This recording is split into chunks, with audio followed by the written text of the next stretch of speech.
And we're live. So good evening, everybody. Welcome to TFC Open Mic, Season 3. This is Episode 1. A New Beginning Discuss, we've titled this one. We've got a few people in at the moment. So hi, Brian. How you doing? Welcome to TFC Open Mic, Season 3. Come on, Emery, basics, mate. Mute that YouTube. Sorry, I've been here for a while. That's okay, mate. It is a good day. It's a good one. Excellent. Emery, how are you, buddy? You all right? Yeah, I'm just a bit depressed, but all right. A bit depressed, not game-wise or just game-wise? Game-wise, otherwise, everything. All right, If okay. it cheers you up, we have 2 Roos. Yeah, we seem to have 2 Roos now, so that's good. I know Roos, or why that is, because Roos having problems with microphones at the moment. So, Hefe, how you doing, buddy? Oh, pretty good. And yourself? Yeah. We may just end up continuing on from last night's discussion, which was quite good on your show, I must admit. It was some good stuff, I think. Robin, which one are you going to try? Let's try yours. I'm here. Oh, you definitely are. Yeah, we've got 2 pictures at the moment, so I'm not sure why, but you're definitely on. That's good. Toxic's in. Hey there, buddy. Morning, everyone. How are we? Yeah, we're good, mate. We're good. That's it. We're back. Chris, hello, mate. How are you doing? I'm fine, guys. How's you doing? Yeah, we're good. We're good. Earth is supposed to be coming on tonight. I've sent him a link, but he will or will not be in. I'm not sure. We'll see how it goes. So we're sort of like a few days away from the raid, aren't we? The first one of the 2018 series. It's the first of the new format, i.e. we're going to break the raid down and have less of them, as in types, but spread them out over a 4-month period. That's why I'm talking about a new beginning. We've already had one new beginning, I suppose, for 2018, and that was the fact we actually got to get into a preview and also be permitted to stream it, which many people did. Yeah, but come on. The only reason why they let us do that was just purely because they put inside a skirm inside a building blooming one. They've given us we now need antis on it. Yeah, but I was going to talk about the targets as well. But I mean, well, we did sort of fight across all platforms, with BV and obviously Crib and Crow's Nest and us as well, to say what's happened in 2017. Why are we not getting the detail? Not tell us exactly what's going on, but at least let's have some indication early so we can plan ahead. One thing in 2018 that has happened, I don't know. I mean, are you content that we're sort of like right direction? Other than that, let's see how the rest of the year brings. Well, I think it was a little late, I think, as far as... They should have just kept it with the VXP. All right, yes, they've released the 120s, and more or less they are exactly the same type of stuff in the 120s for the upcoming raid. But it don't need to be doing it that late, because the only reason why I was able to get my build out for my Buccaneers with the antis and all that on before everybody else is because somebody told me. And I thought, oh, they have been screwing us around a bit with antis, so I'll put them on anyway, just in case. Yeah, I mean, yeah. Hey, Rum, how you doing? Well, he's in. I'm good. How you guys doing? I was just sitting here listening away. Okay, mate. Okay, looking for that unmute button. I know. Yeah, I was going. Wait, where's it at? Yeah, I know. Well, I'll tell you what, dude. Just sort of no specific order, but just some basics. I thought since it's the start of the year, it's a new beginning, and we make a lot of assumptions. Like I said, you've got Buccaneers built, and you put your antis on because you've had the forethought, because you've been sort of like duped before, if you want to put it for another term. So I thought maybe we go back to the basic sort of stuff and look at some of the sort of aspects that we take for granted, but some people don't. And just based off some of the stuff that was said today on our page, people were asking some real basic details. So I thought I'd just put some bits together and give them some hints. And here's a classic slide. I mean, this is quite an old slide, but I sort of put it together. If you're putting sort of fleets together and you're putting unusual ships in, and and Steve sort of mentioned it last night, you really sort of need to understand which ship in the fleet when you're building the fleet in your dock, and before you put it on the water, where it's going to sit if you're going to have a 5-ship fleet. So that's just a visual representation of where things are sitting. Now, clearly, if you're going to miss out a ship in number 2, that one will disappear and it'll go just 1, 3, 4, 5. But if you miss out 2 ships, they all bunch up. So it's not black and white necessarily, but I just thought for those that do or do not know, that it's interesting that number 2 is obviously on the, as you're heading up the page sort of stuff, number 2 is on your left hand flank, and then obviously number 5 is on the right, but 3 and 4 go in the middle. So it's when you have all your ships looking the same, it's quite difficult to work out which one it is. So that's why I set up 5 different ships there when I did this slide, to represent it. We're at the moment stuck, aren't we? Because we've got no flagships per se, but we have got other things that we can utilize. Some people are building 5. Yeah, they are. Flagships coming. Yeah, I know. Some people are building 5 for Buccaneers. They're just going to go rich. Yeah, they're going screw this, and they're going to go straight 5 Buccaneers, and I'm like, why? What's the point? You're wasting 1 build tokens to do it, coin if you're coining it, and you're going to get given a flagship in the next raid or in an upcoming TLC or some shit. But because all these ships have stacking auras, it will help them in some sense, but they better not be complaining when they have to rebuild their flagships, because but the thing is they did this themselves in all fashion. If they carry, because like you can hold what two 1-day build tokens, 2 2-day build tokens, and then if you're lucky enough, maybe a 3-day build token or 5-day build token out of that FM. Right, if you stack them before the raid, right, inside your arsenal, so you click your token thing, you've got all that fill. Then you stack the actual chests on top. You're potentially taking in over 20-odd day build token, because you also get them out of the raid. So if they do give you a flagship, you go claim that straight away. That's the first thing you normally try and get, or you rush to get it. Then you put it into your shipyard. And you've got, like, all right, you do it as a blank with, like, maybe an anti on it or something like that. Just a blank, complete blank to get that buff and get it out for the raid. If you really wanted 5 ships, stack your build tokens. That's all I say. Yeah, I mean, Synergy's just saying there in chat. I mean, you've got more firepower by a fifth, definitely, if you're going to sort of like do uniformal builds across the fleet. You do have the auras, as Brian said as well, particularly on the Hydra. It's got some really good features as well. Speed being one of them. So you're getting to the targets, to the turrets quicker and that sort of stuff. Which is really important in a siege raid, because the quicker you can take them out, the far better it is. And looking at these targets specifically based off the preview, the quicker you can get rid of the buildings that produce those, well, I don't know if they're called drones, but whatever those little ships are that put out the little the buoys on the water there. The sooner we can stop those, obviously, the less auras they're going to push out, and the less damage you should take. So there is something in it, but then it all comes as a cost, doesn't it? Everything's a cost in this game, even time. So it's down to the individual, I suppose. Oh yeah. I don't know. Anybody else got any thoughts? No, we're quite happy. Good. Okay. Well, I just thought we'd just pop that slide up. It's quite an old slide, I know, but it just sort of helps some people. I'm just curious as to what people are going to put in the front end, whether they're just going to put a gunboat in there, because people like to have their fleet stacking uniformly as they're going forward, sort of stuff, and a gunboat really doesn't take a great deal of fix. We have got some other ideas, and I'll come to those in a bit. Right, okay, so that's that one there. The other thing as well is this, which was pretty obvious, really, but rank. And rank isn't quite as obvious as people may think, and that's simply because there's a bit of a screwy thing in the metrics of the game that's been there for an awful long time.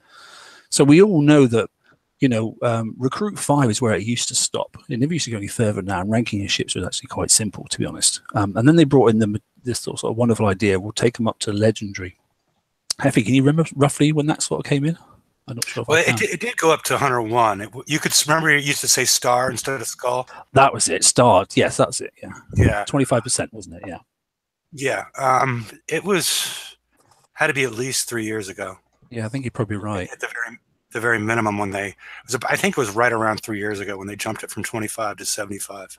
But we noticed, didn't we, that although 25 to 75%, and you'd think if you've got 100 and you've got 75% bonus, you do the basic math. But it didn't work out that way, didn't it? You know, and the difference now between 74 and 75 is phenomenal. Yeah, as opposed to adding 75%, it's up to what, 400% of your Which I reload. still don't understand how that ever happens, and who designs the metrics to make the maths work that way. They didn't know. I had conversations with them at the time once we started, because at 25%, it wasn't really as obvious and it was really much closer. It'd be easier to explain if I'd thought about it and put a graph together about what actually happens here. Yeah, I didn't want to put you in the spot, but I knew you knew from the basics going forward sort of stuff that there was definitely a problem. Yeah, because they had no idea. I mean, I can't believe they didn't fix it, because Larry wrote a long article because everybody was like, what's going on here? This isn't plus 75%. And I guess it was one of those things that then they figured it out. They talked to the people at the battle server, the person that runs the battle server, and had them look at the numbers, and they were like, uh-oh. And it's one of those things that they didn't fix at the time that they probably should have fixed right then, and the players wouldn't have been as upset. Sort of, I can mention a lot of things, including, you know, glitch repairing and a lot of the things that the players were, you know, At that taking time, yeah, at that point in time. But they waited years to fix it, and then everybody got upset when they fixed it. And this one, if they had fixed it within, you know, 2 weeks, it wouldn't have been a problem. But I really think this whole thing really throws off the game. And that is my concern, exactly that, because we've had to, you know, the increase in the game between some of the old, some things just don't work, you know, because if you're taking 400% of something when it's got deflection against it is different with something that's just got a raw number, and it makes it really technical and quite difficult to work out the numbers. And I think, I don't know if they like that, or I don't know if it's just a throwback now that they can't. Oh, it's too late now, without a doubt. But you know, it's yeah, it's a bit random, but you know, we, like I say, Hunter 1, yeah, that's right. Star was the thing. Get your ship started up, and you're laughing. I remember that Seawolves and those sort of stuff. You know, but then this thing, when you're getting up, you know, it's better to have 2 ships at legendary than it is to have 3 ships at veteran sort of stuff. Without a doubt, would you agree? Yeah. And the other thing is, it calculates different. If you, let's say you have 100% ballistic reload bonus on your ship, that's not as powerful as 75% rank. Randomly, so, yeah, bizarrely, but yeah. So don't add the special. Yeah, don't add the special in your dock and not go and get your ship rank, because actually it's better to go and get your ship rank and then put the special on if you've not made it to VXP in time by, you know, oh, don't worry about VXP. I'll get my special on. I'll do it that way. That's not the way to go, believe it or not. Yeah, they're calculated different ways, and it's all based on a very old mistake. Yeah, not having that at all. Mistakes, no. Yeah, but I just thought I'd point that out, that the legendary point, for people that aren't in the know, you know, it's a really, really old issue, and it happened when we moved from Hunter and going forward. And it was a jump, wasn't it? It was jumped straight from Hunter right up to legendary, wasn't it? They just added in a huge level. And it used to take you, and this was another thing that was a problem, that this is one of these things that was hacked, because I remember having fleets. It used to take you forever to get from 25% to 75%.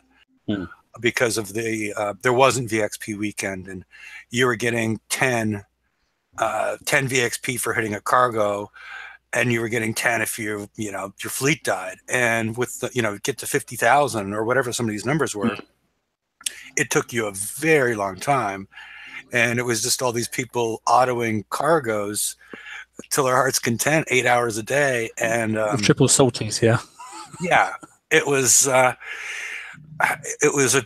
you know, it was a huge mistake. I mean, they either should have done it correctly, or I don't think they should have done this at all, to be honest with you.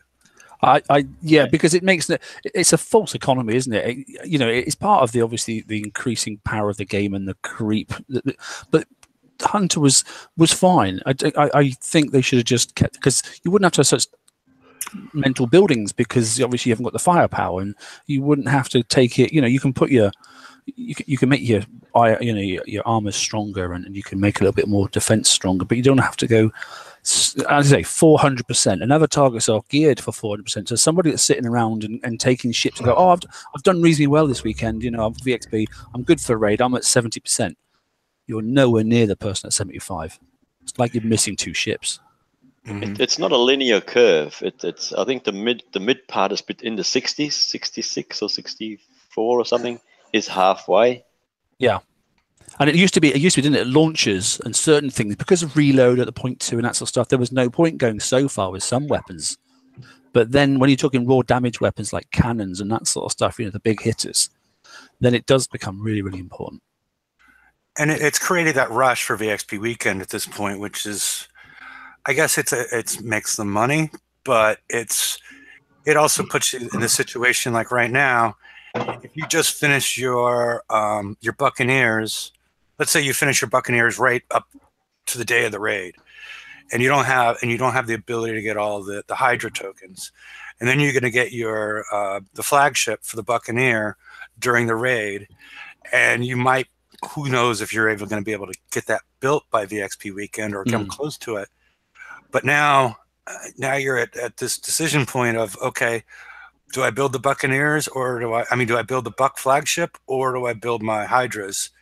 Because if I don't build my Hydras before VXP Weekend, they're going to be useless for the next raid.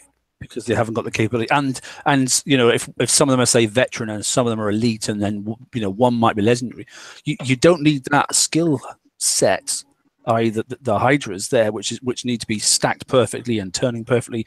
They'll be all over the place. It'll almost seem like they're different speeds. I had that problem with my Fangtooths in the last raid.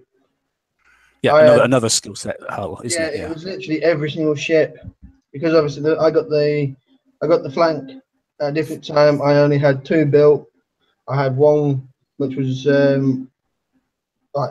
came available to me halfway through VXP. I wasn't coiling it, and I was killing. Instead of actually going in and dying, I was actually going in and killing it in the VXP because it was actually easier to do that and it was cheaper for me. That's mad, isn't it? So I went in with my Fangtooths, not this VXP, well, back in when it was the other one, and I had all different bloody. I had like 2 Scald, one with like half percent VXP, and then I had my flank shit and another one with nothing. And I tell you, it was a bugger driving them during the raid. I can imagine. That must be painful, but I mean, and yeah, because that's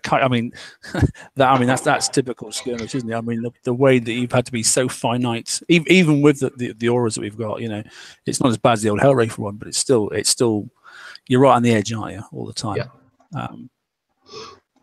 But yeah, okay. So I just thought we'd pick up on that. And the next thing I said was, I picked this chart up the other day simply because someone was going, oh, is there any crews that we should be looking at? And this ties into a slide later on as well.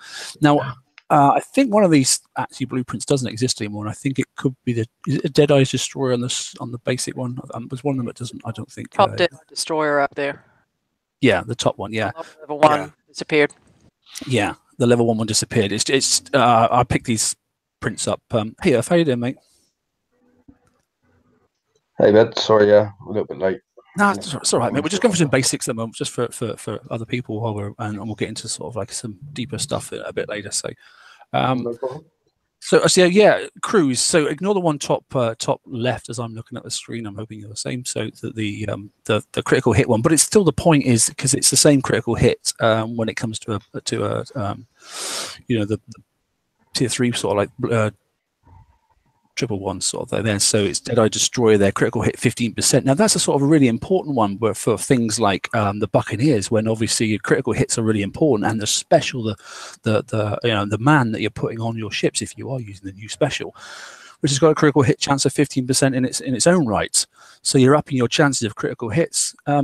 And these crews, someone's saying, oh, what crew should I use? Well, it's different. It's all about what boat you've got for a start. It's all about what weapon you've put on it. It's also about how you drive.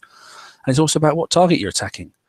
So it's not quite as straightforward. When you put all those different mechanics together, and then you pick your crew. So you pick the crew to fit the ship and your style of driving and what you're attacking. You can't just go, oh, yeah, I'm going to go X crews. You've got to sort of like put the two things together, and they've got to be a dovetail. And also how available they are. I'll give everybody a little tip, right? Grace Monkey's good if you're going to coin, but it's not really that great in the raid because you've already got that half coin. I've stopped using them, I have to say. I usually, Personally. if I'm going to VXP something really quick on VXP weekend, like I did with the books. The targets are so long now, the big ones, so that they just run out of time. So I mean, they've designed it on purposely, so we can't rack up so many coins unless you do something like Blitz all the way through it. You know, they're making sure that these targets take ages now. It's another way to slow you down for you know, racking up your points. It takes longer. You take more damage in there because it takes longer, and then you know you're like a little bit more hesitant to go up to the stupid sort of like accumulation of numbers. That's my theory.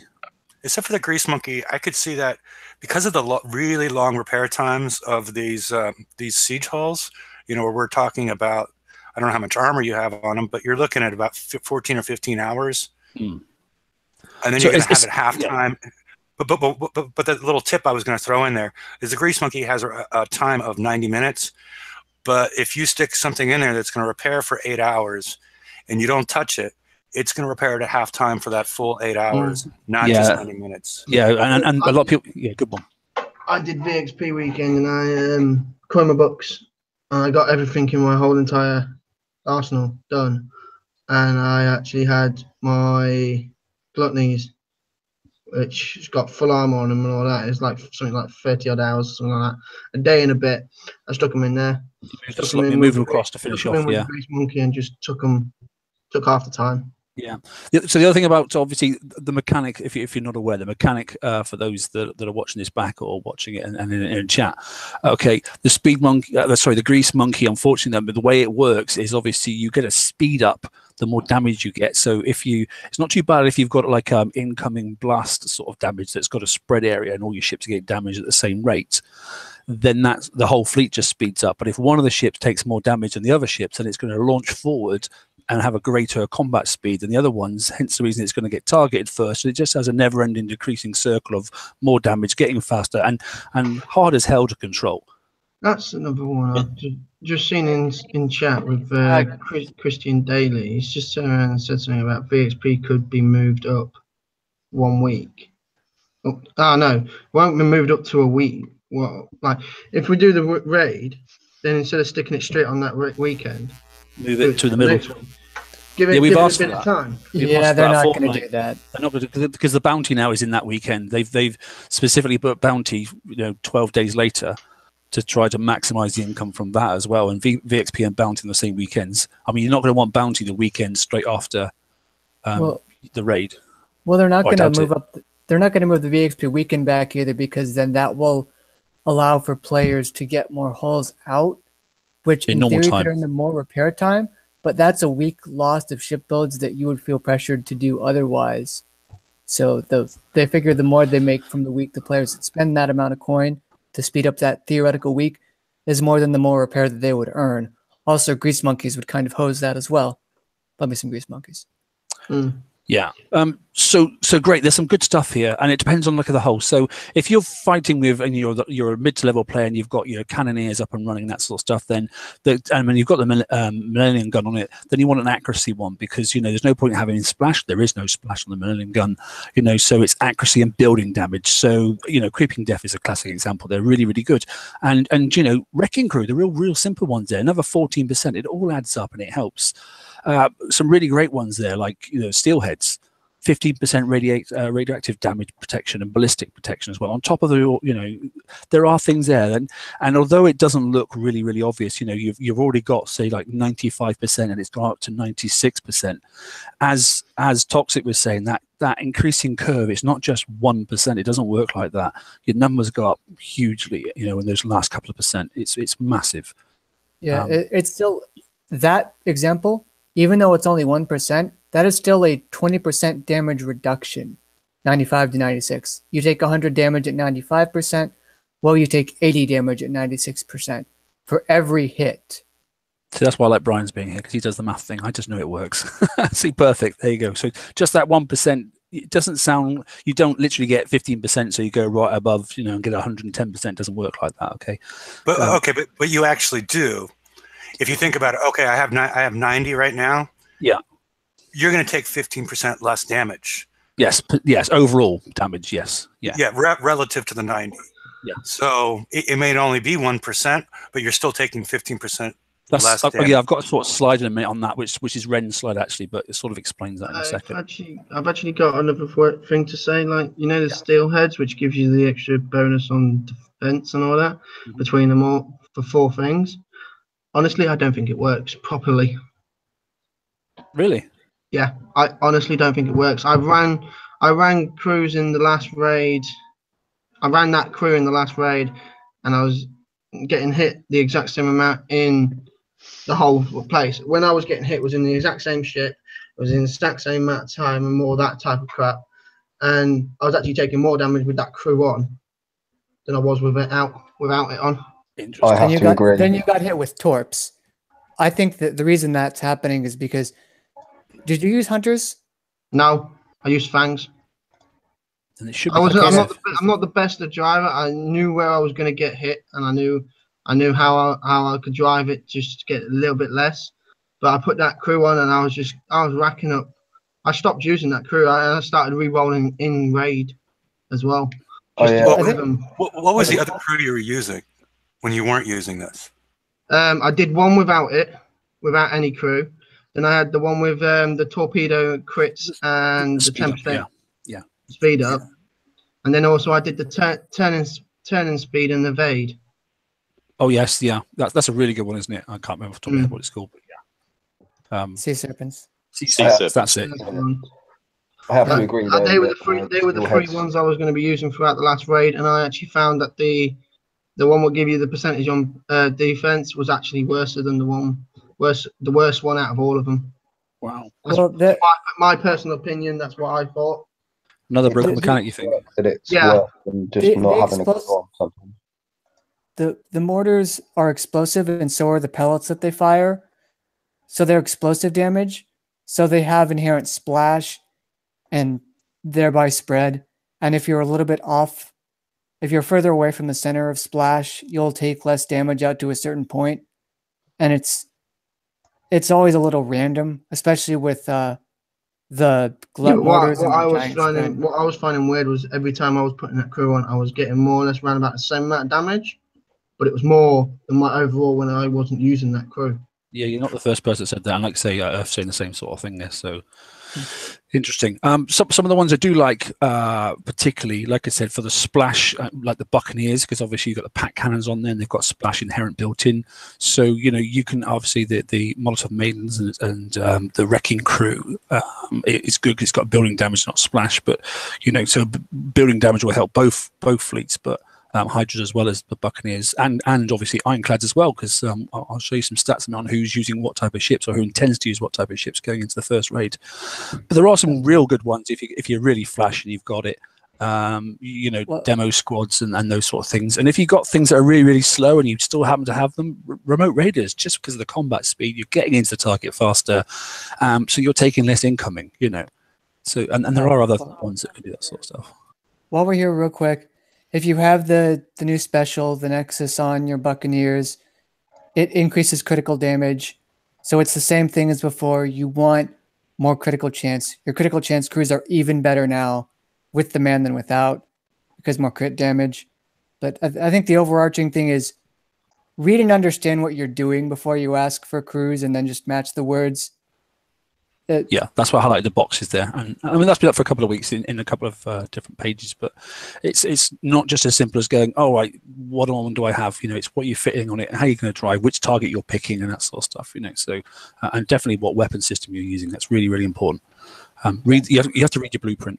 It's important. So, can I ask a quick question on the actual the preview? Did anybody actually try the sprints and see what they were shooting down? Yeah, very much. Yeah, I've got a slide on that as well, mate. Yeah, we're doing all right, and because fortunately Robin's in as well, and she was in the preview. And I actually did a section where all I did was test countermeasures when I was in there. So I'm going to come to that in a second. But good point. So this isn't my slide, this one here. So this is just a simple explanation of how the ship, the big battleship on the that's on the left-hand side there, who is shooting at the little boat on the right-hand side there, and then noticing actually the little boat is surviving because it's got 1,000 sort of protection against it. And although the big ship's shooting a 5K out at it, the base ship, the little one there, has got a resistance factor of 30. Then it's got a special, giving it 70. It's got 2 litres of armor, and it's obviously got a crew as well.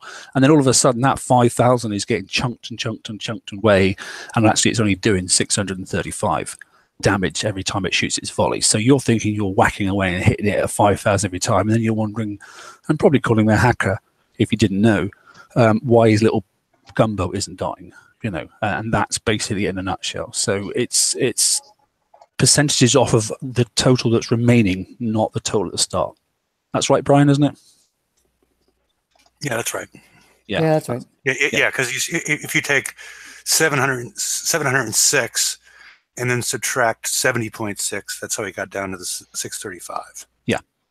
Yeah, so just to reiterate that, I mean, this is from a really good video that Ren put together and that sort of stuff, but it's poignant going into raids and that sort of stuff, so people understand when they start stacking, some of these some of these specials on, and particularly some of the crews, it does make a huge difference. So that can also determine what crew you're going to pick up on as well.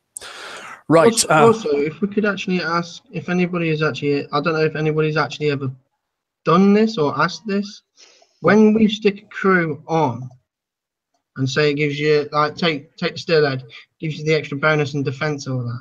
Can they actually stick that into our dock as our specs with our ship, and then take it off after the timer's there? Well, I think that's sort of coming, because there's that thing called CIC on its way, isn't there?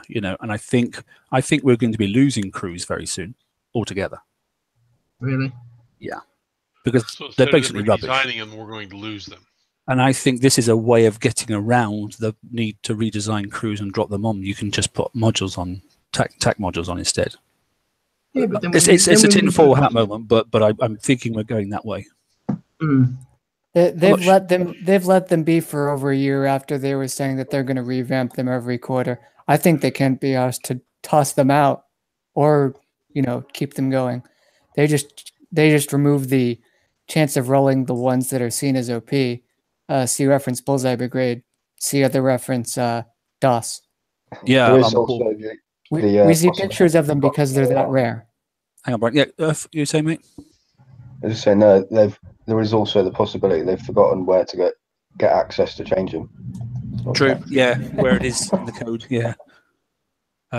Because normally, I mean, a lot of developers, they put like their own little tags at the top of a bit of code, and they'll write some extra lines in, which is just for information. But of how they did something, if it's unusual, where they started and where they finished, they can write all sorts of things in, can't they? So, but if they haven't done, sometimes it's hard to find certain aspects, especially in such a piece of old code as this game is.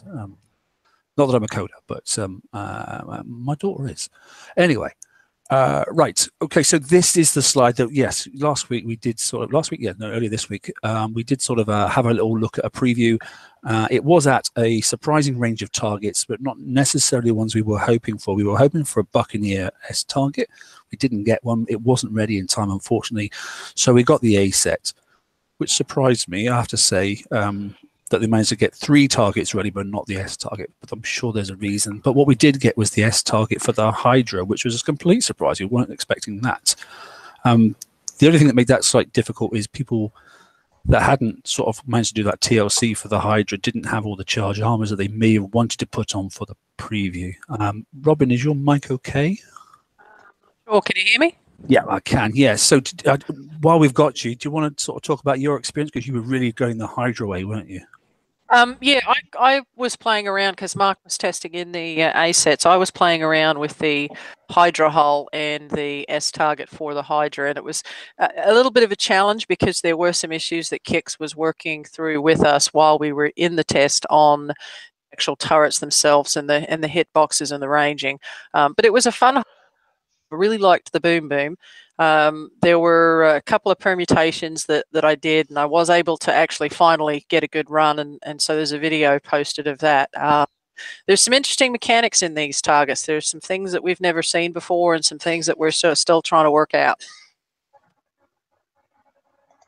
That's one way of putting it, yes. So things, no, I think they've been a little bit ergonomic, first off, on some of the turret visuals, because there's a turret in there that looks like a base defense turret that we've got, but actually by using different countermeasures, because we know that Phalanx for a start, Phalanx 4. It won't shoot down rockets, you know.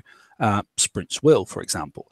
So I did take my time in the A sets and not in that target, but I actually moved and progressed forward one ship at a time. And on one ship I had a Phalanx 4, on another ship I had a Sprint, etc. So I was then looking at what incoming I could shoot down. And actually, what it turned out that basically there's like a cluster of looked like missiles, but they're not. They must be rockets because the Phalanx couldn't touch it. Made no indent into it whatsoever, but the Sprint took several of them down. Yeah, that's what I found. So I've gone for a mixture now, believe it or not. I mean, Phalanx, we know there's no point having too many because it's hit or miss. Just because you miss with one, well, the other ones aren't going to do any good anyway. But the Sprint doesn't work like that, and it'll just keep firing until it does its best sort of stuff. So I've actually gone for some sprints on single sprint on 3 of my ships and a Phalanx 4 on 1 of my ships. That's the way I've done it up until. That'll do for this raid because I'm only going to be hitting the A sets. That's all I'm going to be doing with my Buccaneers because I'm not ready. You know, they're just not good enough yet. And I'll hopefully then pick up, if I can, if it's not too expensive, hopefully pick up the flagship and I'll make some small adjustments and maybe make that the countermeasure ship and see what bonuses it comes with. I don't know. Yeah, but with them not giving us the flagship before raid, they should tune the A set, so you should be able to do it with 4 Buccaneers.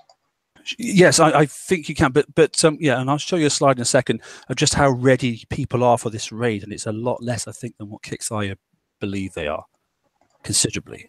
Can you hear me? Yes.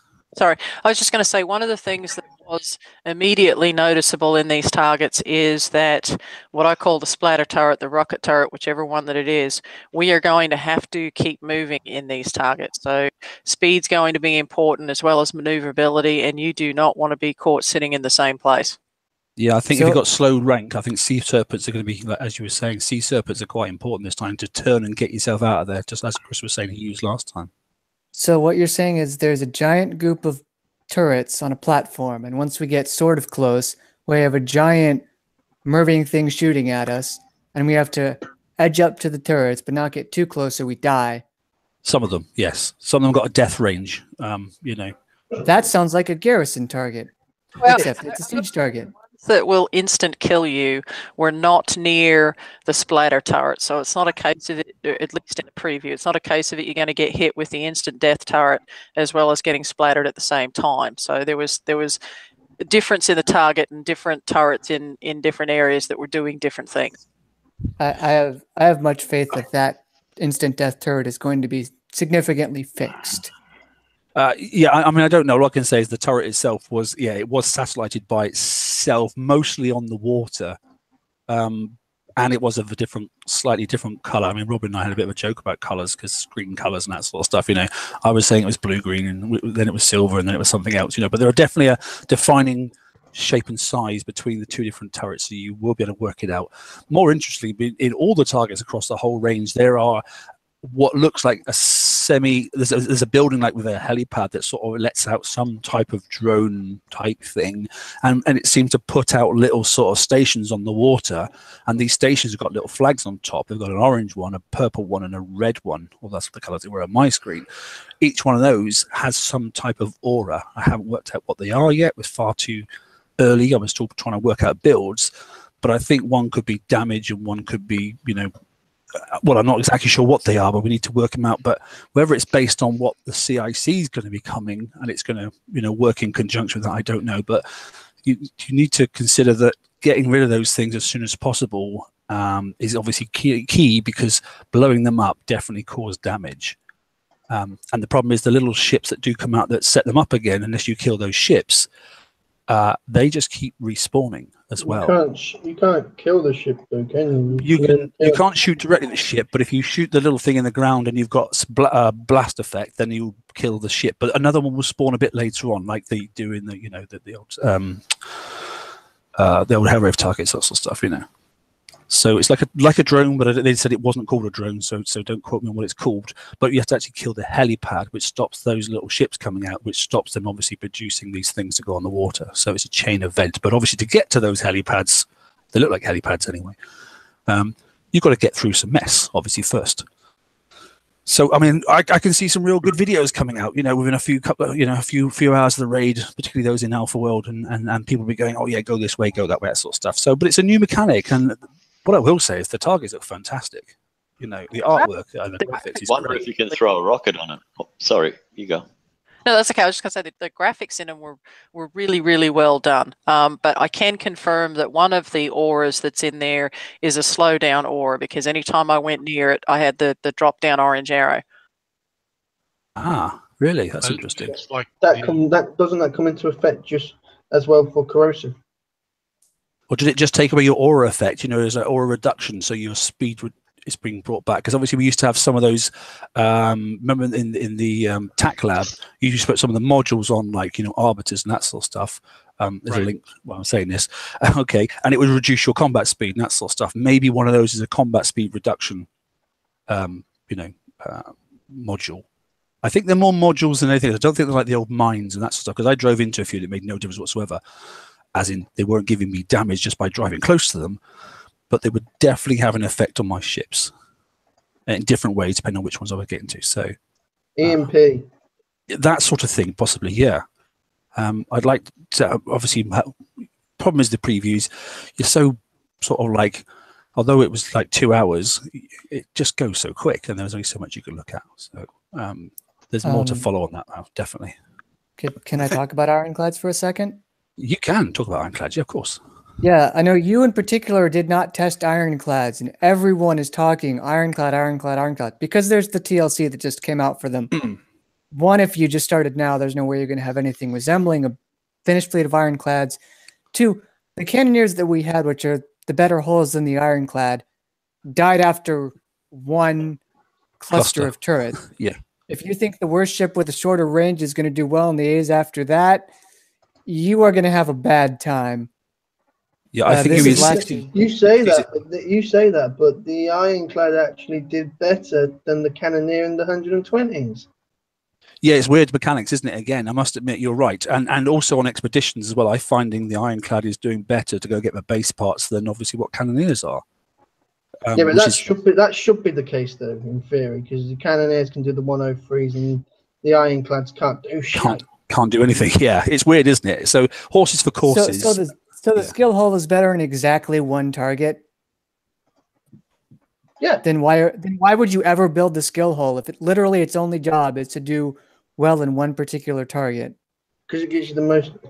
It gets you the most base parts going. And like everyone says, you can finish base parts. You can do your base parts within a couple of minutes. Yeah. I don't care if the Ironclad is better for everything else. I'm gonna use it on expeditions and just not care, because if I bring the cannoneers into anything it's not good for, I'm gonna end up with a 10-hour repair, and that's not worth it. And that's the difference between someone that can build both and someone that can only build one fleet, and they have to be really cautious of what they do build because they're not coining and then only got limited dock time. And it goes back to right at the beginning, 45 minutes ago, when we said that the only thing this game costs you is time. You buy time and nothing else, which is why it's really hard to try and claim it back, because once it's passed, it's passed. So all you're doing is things up. Well, it's like I'm going to be all right. Yeah, I got a Skyfire build because I bought it on either the last or second last raid of that cycle. But I'm still going to struggle for titanium. But I'm not going to struggle for uranium when they change the targets. I'm not going to struggle for base parts when they change the targets. And then it's back to the Skyfires one, and then they change the titanium again. That'll be fine. I'll be back where I need to be. Have you say something? Yeah, the one I found interesting after watching the preview was the Zealous. Between the combination of the duality countermeasures, and then if you take a look at the plus 10% rad and ballistic defense that the Quake Cannon provides, and the fact that it'll have, doesn't it outrange the Buccaneer? Yeah, slightly, yes. Yeah. But yeah, I thought it matched. It's one. I think it's one and a bit, isn't it? More. I think it's about the same. Yeah, it's about the same. But as far as the defenses, you can get the defenses of the Zealous up into the 90s, combined with the duality countermeasures. On your Zealous, did you have? Because your Zealous appeared to be shooting down everything. Everything on it. I filled it full of sprints. I filled it full of phalanx fours. I filled it full of you name it, mate. I was all over that. Okay, yeah, I was just checking to see what you had on it because it did appear to be shooting everything down. Yeah, and what I probably could have put was the TAC module special on there as well. So if anything did get through, I mean, yes, the Zealot. You know, I didn't want to say, you know, let's go and break a target. I'm not that sort of person, but I was interested in what we could put out in front. So and that's why that little cluster of ships there is in the bottom of the slide here, is in the bottom sort of left. You know, the two main ships are at the top, and yeah, I could have put an Ironclad, and I could have put up. We're trying to sell and move the game forward, not sell the game, but you know, encourage the players to move forward, sort of stuff, you know. But in that bottom cluster there, the nuclear cruiser, you know, Highlands nuclear cruiser, the 50% rad, the unshackled hellhound, the radioactive defense, it makes a huge difference. 50% off both of those just by sitting it in the corner.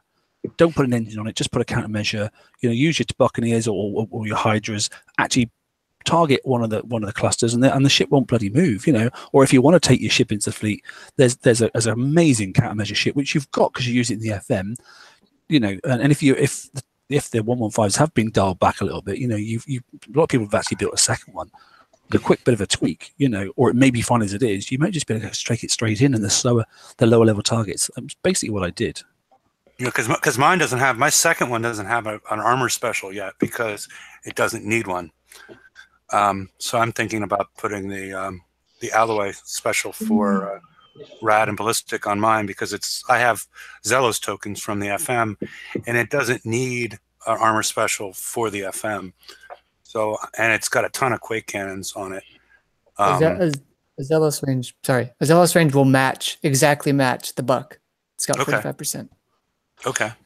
Yeah, I mean, listen, I'm not saying I did a pucker gen sort of like, you know, adjustment to a Zealous to go and do things, but my damage was less than half just by having a quick. Your FM should have enough sprints and enough phalanx to be able to do it anyway. One of these FM Zealous should have enough.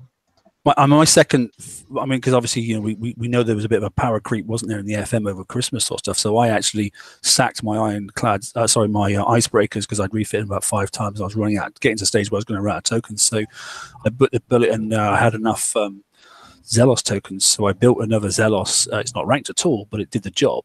But I didn't put any armor on it whatsoever. I just wanted the countermeasure capability.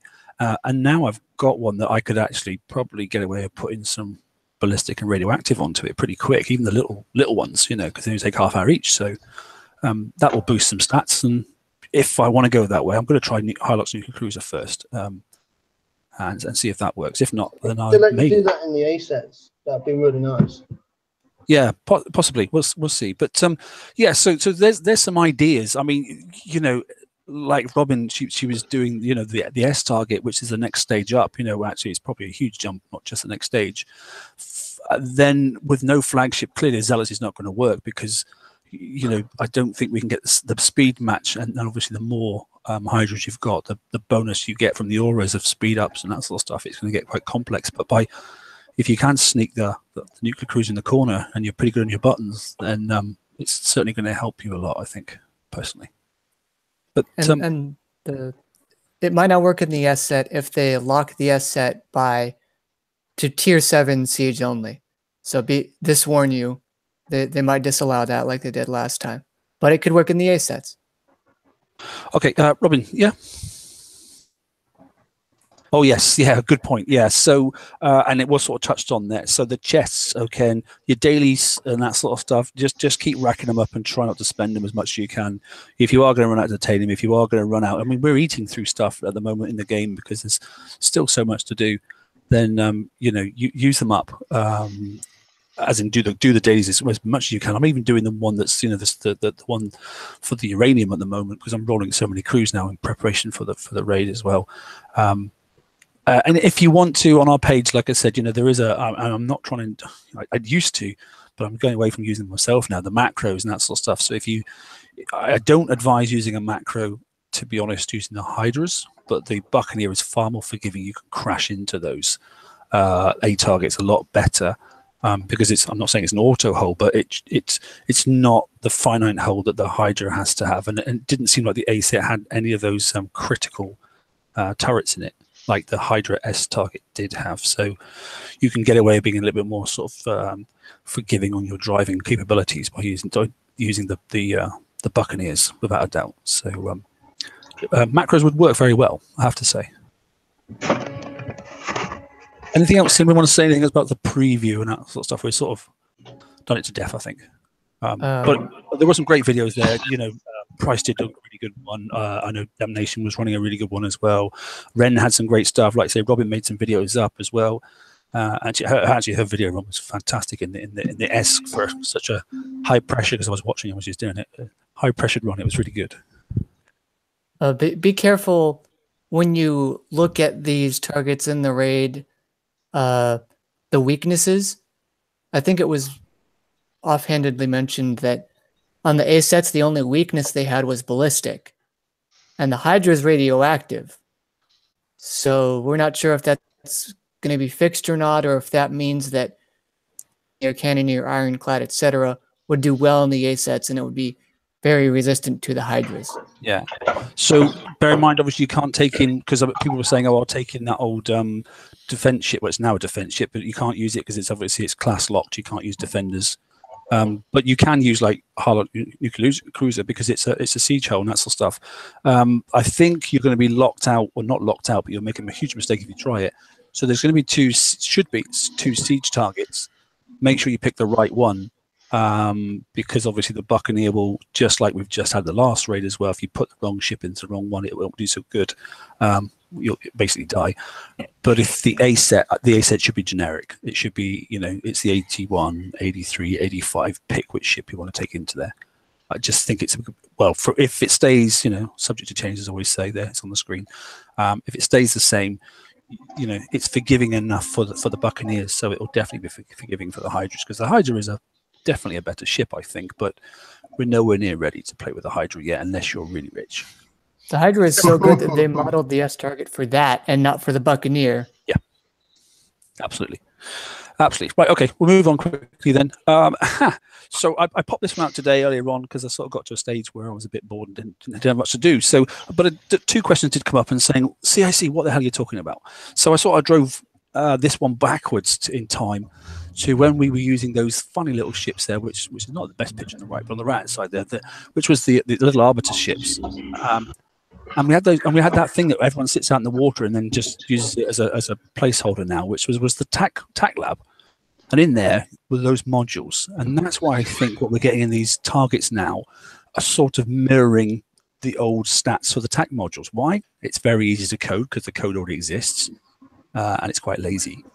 I may be wrong, but if I am, I'll eat humble pie. But there are siege there are sort of you know auras and that sort of stuff already in the game, in the TAC lab. So if that's what they put out on the water in the defensive capability of the targets, it would make absolute sense. Don't know. What do you think? Think that's sort of logical, or? Well, how long would it take to interchange these CIC modules? Well, I mean, I would love to say you've researched it and it's hop swappable. Like, you know, you could swap them in, swap them out as you see fit. So if you've got because we're going to get, I mean, I'll bring it on the next slide, but if we're getting 3 CICs and there's going to be the same amount in the next one and the next one and the next one, and then we start seeing this slot available on more and more holes, and it's interchangeable across, then I see the sort of like, you know, the death of crew rolling. I really do. Well, if it costs you, say, I don't know, 100,000 uranium to roll a crew, but you can put the crew on instantly. So does that mean that if you coin, what if it costs uranium or titanium to just swap the CIC out? It's not. That would be good. Not titanium. Good. No, titanium's everything. But you know the concept. I don't know, because I honestly don't know. I'm sure you know, somebody would be able to say something like if Ren was here and that sort of stuff. You know, as long as it doesn't take. Yeah, as long as it doesn't take like 4 hours to put on, or what, or you know, or 10 hours, or a day and a half, or you know, crazy little numbers to do.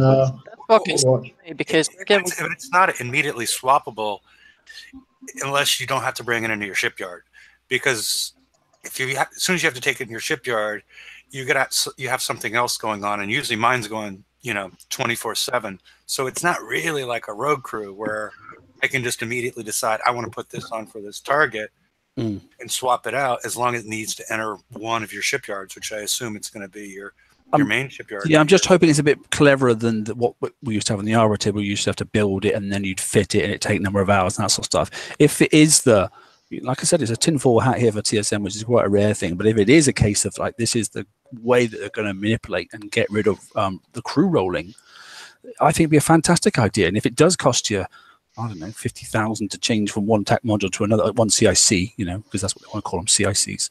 Okay, of uranium, and you've not got to wait any time, then I don't know if that's Yeah, but you've got 5 ships which are available to have 5 different ones. If they go out throughout the whole fleet with one on, you can have 5 different ones in every fleet. Which you used to do in the Arbiters, didn't you? You'd be able to do one was defense, one was it was all the same ship, and it was a ship share. Yeah. So let's see. One could be a speed up. These are pretty good. So if they put a speed reduction, you only need the one ship for the thing to work. Yeah. They put a boost in attack, boost in defense, and all that type of crap. You can stick one on each and every ship, and it will do a different thing throughout the whole thing. So that's gonna completely screw up everything again. That's true. It has a potential. I mean, but it's not new because you could be able to, I've seen, when we used to have sort of TAC wake modules and that sort of stuff, people using 2 different TAC modules before in the game. The siege one particularly and the defensive one. And then you just have 3 attacking ships and try and get them all to speed at the same time. We've been there before. It's nothing new. So quick hits for me. Go ahead, Robin. So George just made a really good point in chat, though, that the Arbiter TAC mod usually covered the whole fleet, whereas this may not be the case. Yeah, we don't know. We've not actually physically seen a CIC. It may just affect that single hull and nothing else. Yeah, don't know. And you might have then go fit 5 of this if you've got a 5-ship fleet of the same TAC module if you want that effect. I really don't know. If that is the case, then that'll be a waste of time and useless. Yeah, I don't know. I think that's precisely why they're going to do it. I think these are going to cost over a day to put on. I think these aren't going to work at outset. I think these are going to be interesting in the choices they provide. Like, I imagine there's going to be one that's high offense, but maybe a range decrease, one that's super fast, one that's super good for defense, and they'll cater and kind of let you tweak it a little bit based on your driving style. I think they're going to be very well designed, just poorly implemented because they'll take forever to put on, and you'll need to probably match them all, and it's going to be difficult. Yeah, but the thing is if they put these out and then they tune their raid, if they do it for this one, then do it for the next one, then do it for the next raid, and then they tune the raids for them, they're going to come in a necessity. But why would they not do that though? Charge armor, yeah, they will. They of course they're going to do that. Yeah. At least they're not calling them luxuries. Yeah. I think they learned since then. Wait. Yeah, we actually did the test where we took the charged armor. Well, you did. I watched where you took the charged armor off of a ship and it was like over double the repair or something like that. Yeah, I just took one. Yeah, I took the 2 charged armors off that I had ballistic because we thought, well, it can't be your ballistic damage here. It looks like it's all radioactive. I was wrong. It doubled the damage, So even though there was cannons there quite evidently, firing at me, and I didn't think they were doing a lot of damage. Oh boy, they were. So that was a shock. That 120,000 charge is a scary foreshadowing. Yeah. The only thing I would say on CICs, so I explained what they were basically. I would like the CIC slot to be on the flagship, and the flagship then would affect the rest of the fleet. And then all you got to do is just change one. So if you wanted a faster fleet, you would just put the CIC on, even if it did take you a day, and it would affect the whole group. I have no idea how it's going to work, but clearly that's not the case because as it stands at the moment, the Hydra, every single one has got a slot. Yep. The question that I have is how do they tune? The question I have is how are they going to tune for it? Because the more CICs you put out for either a hull or a class, right? Which one do you tune for? Or do you tune for an actual Voltron fleet, which we've already seen players don't like at all? And as it says there, the good news is I've sort of that was a bit of sort of like British humor there. You will have some abilities of these CICs across other ships that will have CIC slots, but not necessarily all the abilities. So I don't know how that's going to work either. Yeah. This is complex. Keep it simple, stupid. Maybe not. Let's make it hard and difficult. But you know, it's early days, so let's see. so but there's a hell of a lot to designers win don't know what they're doing now, isn't it? So that takes me to this one here. So we were talking about who's having what ship and what we got to win and what's coming up. So I thought I'd have a quick look at just the splash screen that come up there, and without all the stocking fillers. So let's go top right first. Who's got what? So Incomplete Buccaneers is the bulk. In fact, you've had all the others together. Incomplete Buccaneers is the winner. So just bear that in mind, Kix. I hope you have. Okay. Incomplete Buccaneers is the majority. People actually Hydra fleets, 3 people.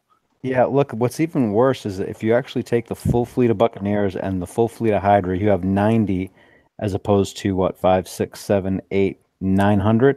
900 versus 90.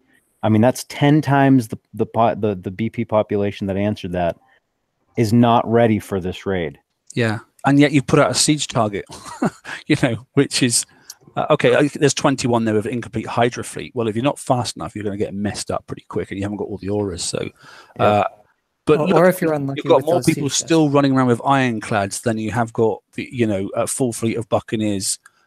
Sorry, a part fleet of Buccaneers. Sorry, full fleet of Buccaneers completed and done, and the full fleet of Hydras. You know, so a lot of people are still wishful thinking on, or unfortunately going to go down to the C sets and going to be hitting with Ironclads. So the points total is not going to be massive, or they're going to have very sore asses. Right, but I think that's why I think you're seeing that 104 for not doing the raid, because I'll bet you most of those players have Ironclads or Cannoneers, and they're like, well, I'm not going to sit there and grind, you know, how many hundreds of millions that we're going to need, because we have 2 flagships coming out. We have a new generalist coming out. I'm sure we're going to have a special and weapon for the generalist. We have the charged sea armor.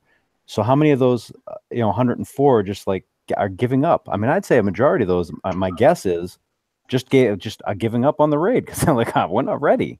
Well, especially the level penalty too if you do drop down. Yep, exactly. That's antiquated by it. Hang on a second, right? Let's stop there. Let's look at it this way. How many people went, I am not doing bounty? No chance. Oh, it's 1 point, and you can have the axiom. Yep. And then what happened?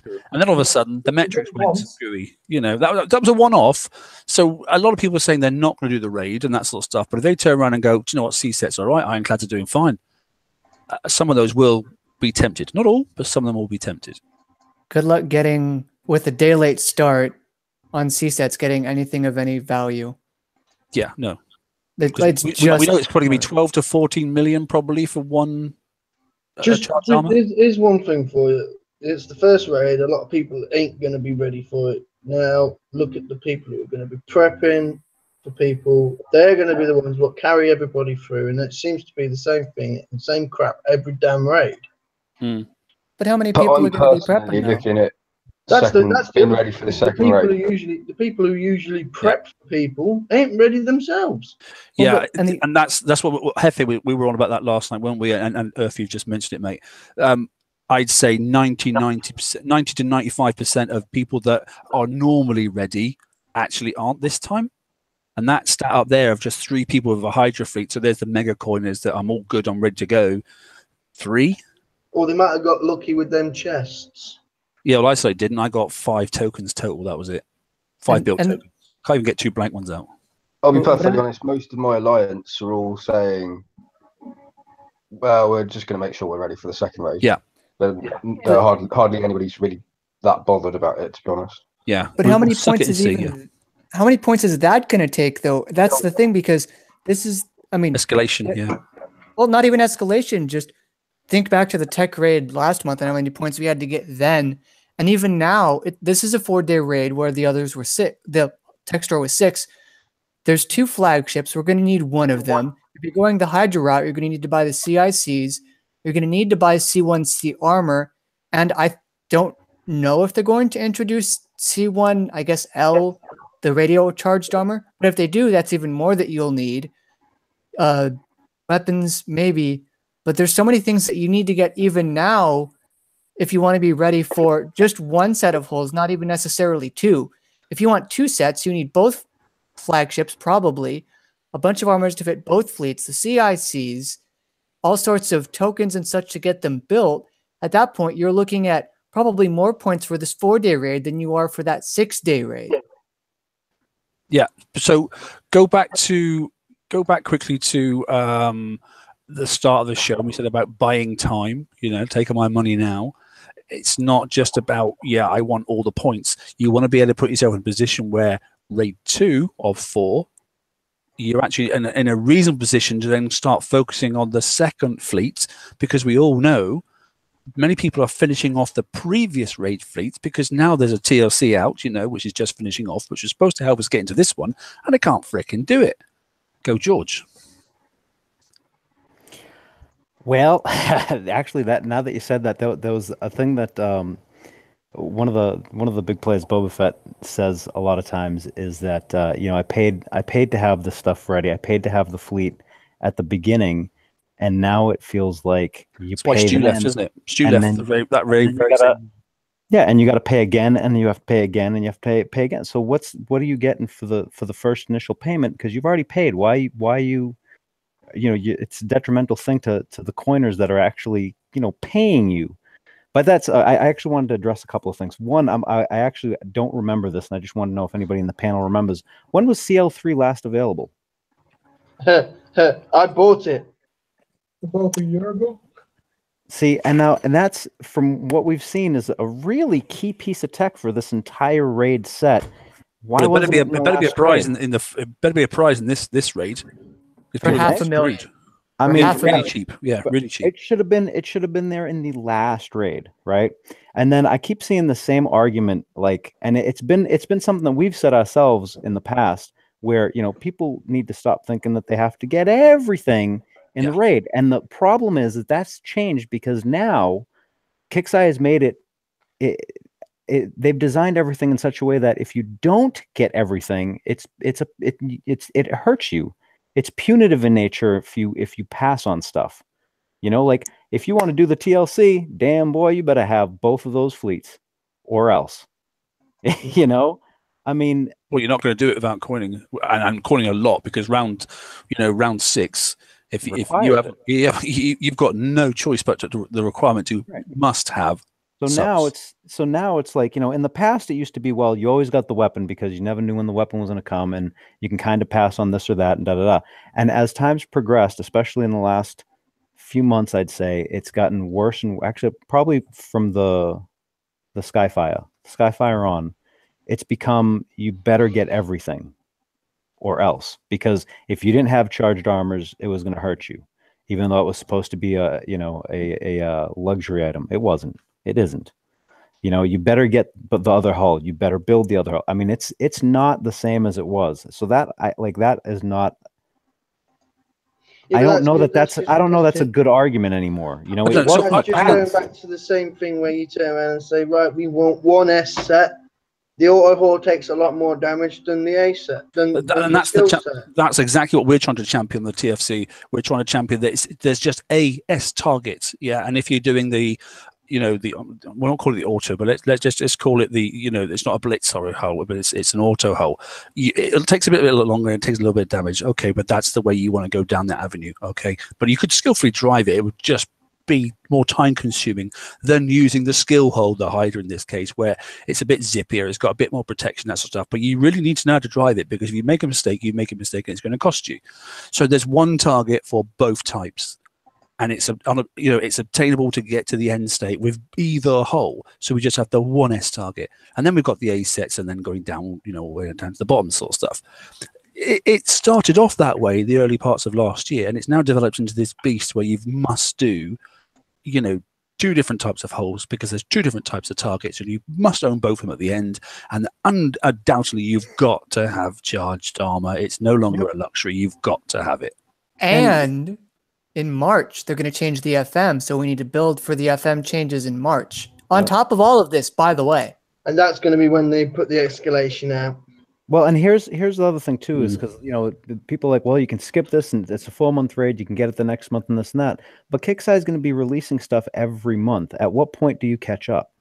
Because if you skip one of the flags this time, and then you want to get it next time, first off, you don't know what the targets are going to be like. You don't know if they've tuned it to, you know, the CICs. Like if you skip the CICs, are you screwed next raid? There's so much unknown, and there's so many variables now. And it's if you mess up, the cliff is much larger now if you mess up on what you choose to pass up on or not. So the safest bet is that you pick everything. You get as much as you can, and that's, you know, I'm going to steal someone's phrase from last night. It's a loss aversion thing. It's a psychological tactic. But the thing is they've brought it to an extreme now. I mean, in a very big. I mean, it's the extreme is large because it's a huge drop off if you mess up now. Yeah, but there's a lot of people now jumping off that cliff because yes, they don't have a choice. Yeah, there is. I mean, we've seen some great players leave recently. Some great players, not just mediocre players. No offense, but this is the thing. Do you blame them? No. Because I'll put you into a little financial fact with me. Right? I spent over $2,000 on this game since February last year. And I'm nowhere near as good as any of you lot. And you probably haven't spent half as that. But that's all because I've had to fucking catch up. Because I've started in Feb, left, then came back. Yeah, like I said, Stu before, the same situation. He got back to a reasonable position, then realised it was horrendous because it had gone down to this two-tier system, and then he went, I just can't do it. I'm not a person that sits here for hours and hours and hours. I want to be able to get in and get my raid done in 2 hours. And there's also a secondary thing too, right? Like if you come back, Earth, how hard was it to come back and like how can you do all of the chore stuff now? Can you get all your titanium and all that crap? I've just got to the point now where I can. It's a shame Dave's not here as well because he's how much taking me situation. Yeah. And how much did you have to 3.5 months? Yeah. Do I want to know how much you spent to catch up? Well, I had to buy 2 fleets. I mean, that's the position they're putting people in, because in order to do just the basic things, just get the resources that you need. You're buying into it now. Well, see, the thing is, the way that I caught up was I had Ironclads so I could get base parts, but it was taking me too long. So there was a deal on the Cannoneers, so I got that, picked those up just so I could do the base parts, just catch up with my base. Then I was kind of building a few bits and pieces, managed to get hold of the Phoenix, although it's not brilliant for titanium, especially without any charged armors, which I didn't have. And then the other thing that I'd done was, because even up till last raid, I didn't have anything built, didn't have the Fangtooth, I had the Hunter. I managed to get hold of the Hunter, but didn't have it built because I just didn't have the time to build it. So I picked up a deal for build tokens and some VXP tokens. But then, because I only had that, it stitched me with the subsequent TLC, so I haven't been able to do those. So it's painful, isn't it? Yeah. And then you feel like I can kind of, I can kind of keep up with doing the chores and stuff like that. I'm still effectively behind because now I need to build fangs at the same time as I'm trying to build my bucks, which means now that I'm kind of swapping and changing between the two, which means that realistically I'm not going to be ready until next raid. And I think that a lot of people are in that kind of predicament purely because of the way that they've split the targets so that the two completely different targets. Yeah. So you need both the fangs and the hunters, whereas a lot of people would have originally just built one of the fleets. Like I've only built the hunters. They're now realizing that they've now got to go back and build the fangs out or build the hunters, because at some point there's going to be a TLC that only the hunters can do. And the point is, there was no warning of that literally until it went live. Nobody had a freaking clue. Until some guy. Oh, we guessed. Until somebody trashed their fleet, didn't they? Yeah, because there's no UI telling you that, hey, you actually need to switch now. Yeah. Because terrible design. Those responsible should be sacked. Anyway, it was a bit harsh, but they should have definitely put something up. No, but I don't blame what he's just said, because at the end of the day, we're paying for this. Yeah. And that's a trick that I think that was a sneaky trick, to be honest. Right, okay, yeah, thanks, Robin. She's clock watching for me, which is good. Just a quick one then, because we're sort of like at the end of this sort of slides, and then we'll do a bit of free talk first, because I want to sort of take it to 5:30, and we'll call it a night, you know, or we'll see how it goes on in the after show. But so first of all, across the panel, and if you could sort of join in on those guys in chat, there's quite a few there. So what fleet and how many of you've got? So Brian, $3 and a shell, but I'm not using that. $3 $3 and a shell. Okay, Chris. $4, fully built, charged armor, and radioactive armor. Okay, yeah, we love you. Right, okay, George. I'm gonna have $4, and they're gonna have the weapons and specials, and the armor's gonna probably be very light. I don't know. I'm hurting on the armor. Yeah, I'm the same actually as you, mate. That's exactly where I am. Imri. I'm trying to have 3 Hydras done by raid. Ooh. Oh, I forgot 1 Hydra. I will go away. Sorry, I had all 4 shells done by the end of the raid. All right. Have you done that TLC? You got the tokens as well? For which one? The TLC to get that? Yeah, the Hydra one. I only got it up to the ship. To level 3, yeah. Or to the gun or whatever, so I could get the one thing in each one. Yeah, I've got to try and coach someone through that tomorrow. That's all I got. I didn't get the build tokens. Yeah. Okay. So I just had a load of ship free time. Yeah. Imri's investing early and trying to hope that he can go for the Hydras. That'd be interesting. I'd be interested to see how you get on there, buddy. I like the skill holes, so that's my obvious choice. But it's trying to really convince me that it was a bad one. I would like to go the skill hole way, but I can't. I just can't do it. And my New Year's resolution is half the amount from last year on coin. So, and I'm sticking to it. I'll try. Hefe, what about you, mate?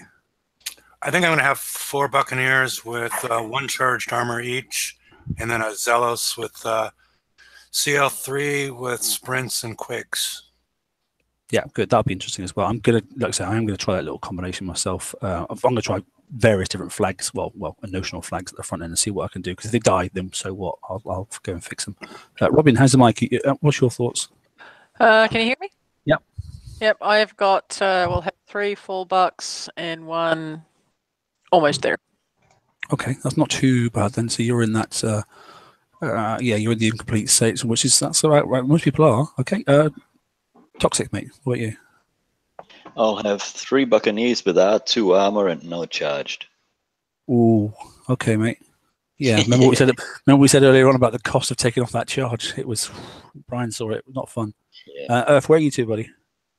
So I've got 2 shells, 3 which will be built, and 1 fully built buck, but no charged armors. Right. Okay. Yeah. No, yeah. It's gonna. We're all in the same sort of situation. Some of the 120s. The 120s. Yeah, you can grab some stuff. If you can get someone to give you a hand in the 120s, then you can get some goodies out of those. That might help. Yes, it's the repair time because of obviously I didn't manage to get enough of the charged armors for the hunters. So decreasing circles, isn't it? Yeah. Yeah. So it's between 9 and 10 hours for me. Is it? In your head, right round, baby. Exactly. Yeah. Yeah. It's nightmare. Yeah. Venom. Hey, buddy. You're right. What about you, mate? I'll have 3 fully built with weapons and 1 full antis, but none of them have charged armor. Wow. Bend over.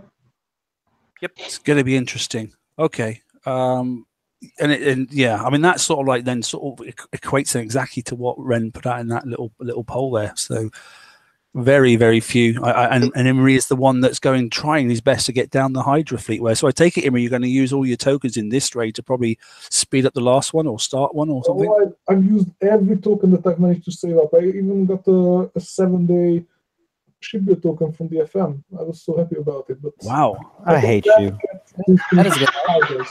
Now you make me sick because no one gets those. Everyone gets 2 and 1. I got 7. I've had 7 days, max up to 7. Well, I'm definitely going to ban you.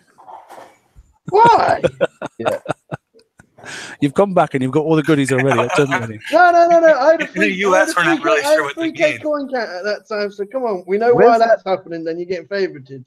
Where's that kick button? I'm trying. No, okay. So we'll just finish this. To me, it seems like I get tokens that add an extra day on. The one step forward, two steps back. Yeah. That's what it feels like sometimes. So let's play a game, okay? And joining in chat there if you wouldn't mind. Then, so there we go. I think there are 4 hulls. So if we've got 2 flagships, there should be something other than a raid hull. Okay, there may not be, but I think it's gonna be. But there's definitely a new generalist hull as well. Chameleons there. It says in the text. So if there's 4 hulls, okay, and you wanted to collect those, and there's going to be at least 2 weapons. There has to be, because obviously the Zealous will come with 1, and obviously the left-hand tier should be the Buccaneer. Not necessarily, but it could be the Hydra anyway. So one or the other will be in there, and then there's 10 charged armors at a set amount of money, and then 3 CICs. So mental math time, if you were to get just that group of 4 things and the number of prizes, what's your figure? How many millions do you think it's going to be? $1 billion. What do you think? I'd put points around just the holes? Just the holes. That group there, that's in that text. If you were to get everything in that group, those 4 lines there. So there's 4 holes, there's 2 weapons, okay, and there's 10 charge armors, and there's 3 CICs. Let's play this. We have 12 million on the armors. They already went to that, right? That's 120 there. And then if we go with, say, I mean, let's be generous and go like just say 30 million for the hulls, right? That's another 120 right there. We're at 240. It's going to be like 20. 30 for the flags, probably. One was 60 last time, wasn't it? I'm saying because I'm hoping it's not like 30 to 50 for the flags. I'm saying let's be generous and say 30 average over the course over 4 of them. That's another 120. That's 240 million points. Lord knows what the CICs are going to be, and the weapons if they're another 15. That's another 30 for the weapons. So we're at 240, 270, 10 each for those. It's another 30. So 300 million points on a fucking 3-day raid. Okay, so show me the money. What was the film? Show me the money. What was that one? I can't remember. That was a film. So, who said I was way under? I mean, that is a generous, like, on the low side guess. Like I expect it to be worse, and I'm not happy about it. Okay, so why just this? I'm not even talking about tokens. Yeah, Corey said. What about tokens? Yeah, tokens, or if you want the other BR, the ballistic charged armor, or if you want any of that other stuff, no, forget it. Jerry Maguire, thanks, I think. Cheers, mate. That's 400. The charged armor is going to drop to 8, so we're at 400 now, which is more than I got in a 6-day raid and got everything I wanted and a bunch of crap I didn't. So it's $500 million points, yeah. So Robin's more like it. No, and the point is then, what was my point? I don't know. I've lost a bit of track. Okay, bit of fun. In the chat, same sort of thing. 600 million, 400 million, those sort of figures. It sort of makes sense. Okay, but what is wrong? I know what I was going to do. What is wrong with actually the CICs? What is wrong? We've got a perfect building in our bases, sitting there doing nothing that is and would make things so much easier, called a tac lab. Yeah, why can't you freaking research? I forget. It just sat there for me for years. Why can't we just research the CICs? Here it is. Look if we research them, they'll be out of date. You want to know why? Look, here's why. Because I know why, but they're nickel and diming us on every damn thing. From the fleet's not, designed not to be ready for the raid, so you have to try and do that. To monetizing uranium in the damn raid and taking the MOWs out. I mean, I'm getting tired of getting. Look on that. There's a paddy there on that rack. 25 lab doing nothing. Yeah, it's empty slot. There's an empty slot there doing nothing on that tac lab. So the CICs can go on that one. So does that mean that I can lobby for the advanced lab, be able to make 5K Conquer VXP tokens? Yes. Yeah. Yay! Lobby for this. You're not going to get it. I know, but that's the point. Dry dock. Oh, let's go for dry dock then. Come on. Right. Okay. Look. Titanium, Brian. Thanks for watching, Robin. That's perfect. 1 hour and 25. We've got 5 minutes sort of like to play around with, and it could go on a bit longer, but anybody got something fresh or something that's really nipping them in the arse and they want to talk about it now? Yeah, charged armors. That could put the charged armors in, like you just said, the research. So we could say takes 2 days to research, takes 2 days to build, and then you've got one. So it takes a long time, and you can count. You can coin it if you want. but you don't. You know, at least you can get some. I won't put it at 2 days. That's a bit of a piss take, though. Just put it in tier 5 in the FM.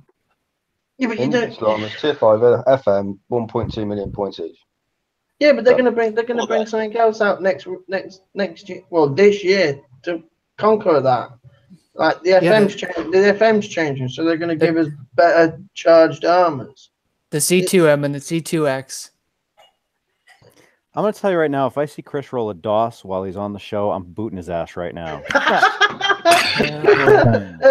show you what I've got actually already in there. So mate, if you like. Look, so here's the. I actually want to bring up the FM because that was supposed to have been corrected, and a lot of people are saying it wasn't. And I brought out my icebreakers last night and went through it, and it exactly 3 hours 30 minutes again. It's a fleet that is very, very, very consistent in damage. It was consistently within 5 minutes of an hour damage before. And right now, every time I've brought them out in the FM since the change, it's always been within 5 minutes of 3 hours, 30 minutes. And I don't see a change in that FM. Not for the icebreakers. Yeah, I have the exact same feeling. I get the same damage I did before. So with the game TSM just played, we just said that we're going to need more points to get the new stuff in the first raid of a 4-month cycle where we all have incomplete fleets, unless you spend a lot of money, and underpowered ones. Then the last one, which was a 6-day raid, we had all the fleets, and we could buy all the new stuff and a bag of chips for what they want for the new stuff in this. And we still don't get CL3. Yeah, we still don't get CL3. Like that's words I can't say. On the 6-day raid, which just gone past, I had loads of stuff to claim. I left 3 things and they were Conqueror ships where I could claim 10 at a time. And that's all I left on the prize pack. I claimed everything and I'm coming into this raid with absolute fuck compared to the high coiners and all that. And I didn't spend much last raid. But well, to be honest, as far as I'm concerned, you're in the high corner range compared to me these days. So I had to catch up. Okay. Uphill both ways in the snow. That coin's only specials, mate, and that's well, look, other than Venom, has anyone else tried their icebreakers to see if there's been the change that they said in the forums? I've had to refit mine 3 times now, and now they're just junk because I had to go down to try and put on so many countermeasures. Now they don't have enough firepower anymore without getting certain crews, and I'm not getting a crew, so now I can't go and test. And I'm in the middle of building another Bucky, so I'm not stopping that to go back to my original icebreaker build. So I was hoping to do a live one this evening. I've got no chance. I can't do it. So it's called the scrap button. Oh, mate, I'm not doing that. No, he's not scrapping. I scrapped my Man of War. That was enough. Yeah, Man of War. I was about to say the Man of War was must have. That cost me a whole load. Yeah. So we got. Do we want to touch on the players and alliances and stuff like that? Yeah, so it's interesting because we've got it's nice that we've got some good level players here that have actually come back into the game, but I'm just interested in the experience and where they've come back in and who's helping them. I mean, it's a shame Dave's not on as well because I know that without Agni, he'd have really, really struggled. And Agni's a good friend of mine, and he's in I think he's in Laredo's alliance, actually. I'm pretty sure it is. And he has massively struggled, and without a good supportive, not huge, but a good supportive alliance, he would not have stayed. Absolutely, he would have had no hope in hell of staying in the game. Earth's back in that, so like you say, and Chris has come back in. But my concern, and I know Robin's felt it as well. She leads an alliance, and we're finding that a lot of the sort of I'm not talking the small alliances, but certainly not the top end alliances. I have to actually say the smaller alliances, yes, they've not got much big players in them, but it only takes that one big player. And I'm not being mean. I'd have left this. On the first show I came in on, I was at the point where I was ready to leave. And the only reason why I didn't leave was because I found G Daddy and all them lot, and they've got the Discord. It's a lot more funner if you can get on like a Discord game. Discord where you got people to chat to. And I have to give props to Camo. Because he's the only reason, him, Soul and Stegs are the only reason why I haven't left this game, because if they weren't in there, I won't put as much coin on this game, and I'd either be really damn behind and I'll have quit. Hefe, what was my closing statement last night? You said about finishing off. Do you remember what I said? don't know if you can. You might have gone for a beer, but because you normally does when you thought of time. But I said, make it fun. They Could will take come. a while. Yeah, make it fun. They will come, and that's But the point. I was in a big Make it lines. fun and affordable, and they will come. Yeah, and that was the last bit. There was a cost, and this game is all about cost, and it's a mental cost more so than anything else, which is what you touched on as well, and they were talking about last night. So I've noticed, Robin's noticed, and a couple of others that run alliances have noticed as well. And look what happened to Ren. He had a very smallish sort of alliance, same as mine, but his alliance folded. He's gone to one of the big alliances. George, you've done the same. Okay, then actually in chat. I mean, I've gone from 85 to 52. Yeah, I've lost about 6 players myself in the last since Christmas, and that's just through inactivity, and they just don't come back to the game. You know, I know that, like I say, Ren's alliance folded, and he's gone into one of the big alliances and that sort of stuff, which is nice. You know, for he's still got it. You know, but he was going to walk away altogether. And I know alliances grow, but some real big players have disappeared. But also the alliance concept is not as good as it was. And a lot of people said if you don't join them, you're not going to be, you know, a winner anymore. And I think Bounty has also pushed people in that direction as well. Yeah, but it's not just that; it's the bonuses. Yeah, exactly that. Yeah, it's the armor bonuses. But most particularly, a lot of people that are mid-level, that stuff, can go and just build a really crap mega ship. Stick it on a Nexus with a monster group and finish their bounty, get some goodies, and do shit all. Yeah. That's why I could have done that when I was with Salt.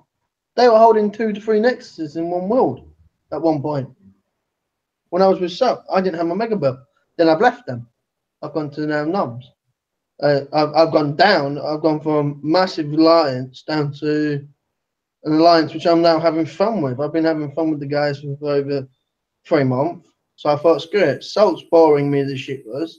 They just want me to hit bases, get my quota, and do whatever. Yeah, I mean, every now and then jump in with them and go smash a load of people. Well, I'm going to be the one that gets bullied because I'm the low level of the alliance. Yeah, I mean, I showed an example of that last night. I mean, there was an individual in a sister, well, not a sister alliance, but alliance that sits in the sector that I'm in and has been there for many months. You know, and one player joined that alliance and went and hit a large, golden Nexus, and literally within 20 minutes, the whole of that alliance basically had to stop doing bounty because they had no ships left, and B, they had no bases left. That was they weren't a coining alliance. It's just the one player that happened to join had a really big mega ship and thought he'd go and trounce them. He lost because there was so many ships defending that mega, golden Nexus anyway, and that was it. They were stuffed.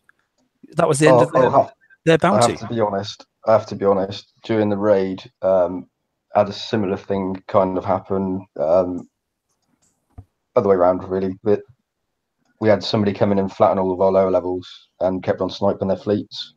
Who had just joined another alliance. If there's a ruckus in the sector, so I went out with the low levels we're taking out on the 85s and all that. If there's a ruckus like that in the sector, I will always stand up for the low man because I am a low guy myself. And last raid, I had like you all know, I had over 1 billion points, and I went, screw it. You're gonna screw with the low levels. Now I'm going to screw with your raid. And I did. But I didn't touch the low guys who were hitting the A sets or prepping for the low guys. I wouldn't touch them. I turned around and said, I want a list of your preppers. I'm only hitting the A set guys. Yeah, Robin was the same situation. Yeah. Robin, you were doing that, weren't you? Like that. But they were going around smashing every single person who was taking the 85s. Taking the guts out of the 85s. And I'm like, well, let them do it, for God's sake. It's not going to harm you. 1, you're prepping, and 2, the guys only go in the prep points, the set points. Yeah, I mean that's the same as the little nugget on the 111s and the 115s in the FM. A lot of people are going around. I saw a guy today going out with like 8 fleets, and he's only a small level. I think he's about a level 65. And he was basically going out and going into each of the FM targets there and just locking it down. And then going to the next one, lock it down. Yeah, but he's then got 15 minutes in there. Yeah, getting like 1K. I will say I had a guy that actually came back to the game after 3 years. Right, first day back, he found those little the little things in the 115s, and he was sending out 3 fleets to try and get it so he could get some FM points, get something else. There was it was actually somebody from my own alliance got mad at him and went and flattened him and sniped his fleets, and I was like, all right, that is not cool. Like, who gives a crap if he's taking that little itty bitty dinky thing? I mean, you're being a bully now. It was like a level. Yeah, it was like a level 110 or 115 versus a freaking level 76 or some crap. I'm like, come on, dude. And then he was flattening. He was hitting him every day. Yeah, George, if that was me, then I'd have left that alliance and I'd have turned on them. I'd have turned on that one person, and I'd have happily turned around and said to the alliance leader, "If you don't want me back, what happened to alliance, the guys in the alliance said something to him. What? PM me after. No, that's fine. I don't know if you were on that day, but I know someone else got a hold of him. Let's not talk alliance politics. What we will do is, guys, okay, we're at half past and just tips. So thanks again, Robin. Right, I'm going to wrap there and just say for the online live piece. Okay, I'm going to say thanks everybody on the panel. We've had some good chats actually. So it's been quite broad spectrum. The tone, I think, has been about right. Thanks for the guys in chat there that's followed along for the last hour and a half. We covered quite a few bits, and I value your input. And we've tried to keep up with the chat as well as best we can. Have fun. Obviously, we've got obviously the hopefully they'll release the notes on Tuesday, and we'll get the show out, which is our second show of the year, with the details. We might have some numbers. We might be horrified or pleasant. I don't know how it's going to be. We'll see. We'll see if we're angry cats or happy bunnies. I don't know. We'll see what it's going to be. But until that, then sort of time, we'll say goodnight and thanks for tuning in. Peace out. Good night, everybody. Hello.